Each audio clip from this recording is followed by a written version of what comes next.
He's a vegetable and beef farmer up in Athens, Wisconsin. Tony Schultz and a beautiful family.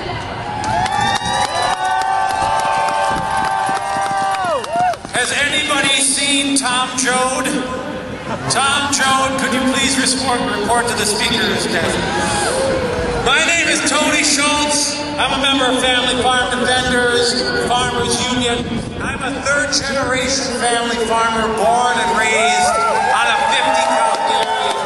My family. Today, my partner Kat and I run our farm as a 150-member CSA with some beefers and maple syrup and chickens and pigs. And I came back to the family farm after college because of my values. And it's the values that I'm reminded of every time I look at our state's license plate and see that little red barn. And it's values that I think overlap entirely with the values of the labor movement. Family farmers, like the labor movement, value the dignity of being able to have some control over your work and your life, to be empowered by your work and not alienated by it. Family farmers, like the labor movement, values the means to have a beautiful and constructive setting to raise a family. Family farmers, like the labor movement, value economic democracy. What is a union anyway but working people coming together, acting together to improve their lives? And that is what we're here to do, to act together, to speak together in solidarity, saying we reject this union-busting bill and we reject this budget.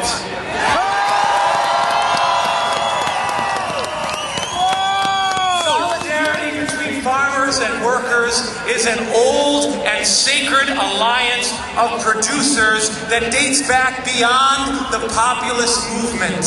When workers and farmers came together to struggle for a progressive income tax, for a financial system that served the people, for unions and the 8-hour day.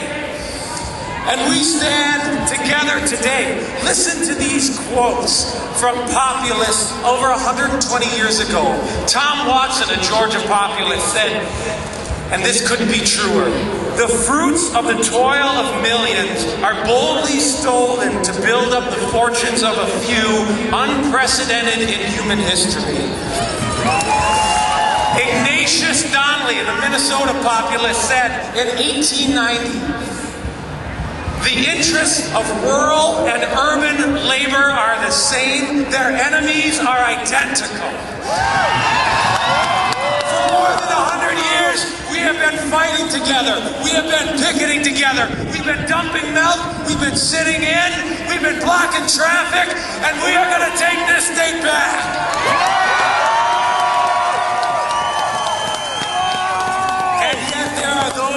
Tell us that this isn't a farmer's issue. Those people have petty resentment that is amplified by right-wing radio until they think that a fireman's pension is the problem. And then there are groups that represent this evil.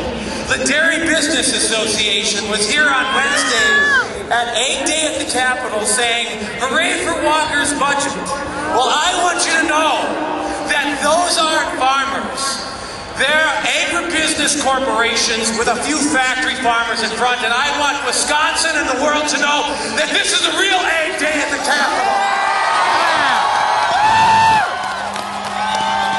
It's a farmer's issue. It's a farmer's issue because our rural schools are getting decimated by this budget, and they are the centers of our small towns and rural communities. In my hometown of Athens, 14 of 44 teachers got pink slips, will be laid off because of this budget.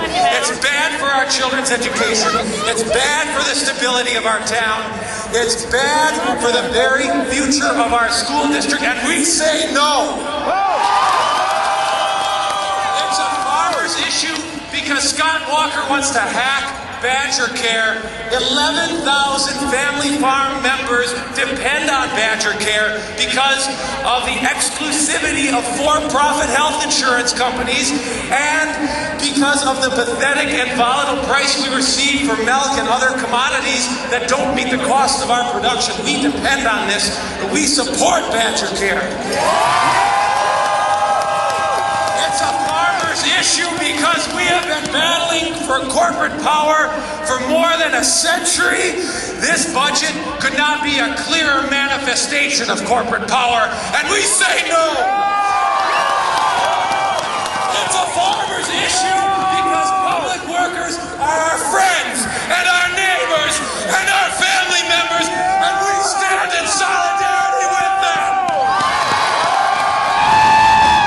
It's a farmer's issue because we know that we're all in this together. We go up together or we go down together. The way I see it is we got two choices.